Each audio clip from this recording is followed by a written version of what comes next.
এইটার পরে না, এরপরে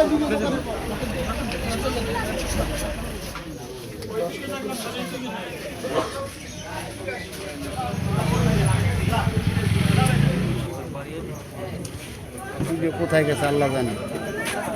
যারা আমাদের নির্বাচনে ভোটকে ভয় পায় এবং যারা সন্ত্রাসী করে ক্ষমতায় আসতে চায়, নৈরাজ্য সৃষ্টি করে ক্ষমতায় আসতে চায়, ন্যায়ের পক্ষে ক্যাম্পেইন করতে চায়, যে গোষ্ঠীটা এখানে নির্বাচনে হারবে নিশ্চিত হয়ে গিয়েছে, ইনশাআল্লাহ এখানে দাঁড়িপাল্লার প্রতি বিজয় হবে। যারা আমার পেঙ্গিদি মামুনদের উপরে আক্রমণ করেছে, যারা আমার আরেকটা ভাইকে মনোহরপুরে আক্রমণ করেছে, তারাই এই অফিস পড়ানোর কাজে জড়িত বলে আমি সন্দেহ পোষণ করি। প্রশাসনের দায়িত্ব জড়িত কি জড়িত না সেটা স্পষ্ট করা।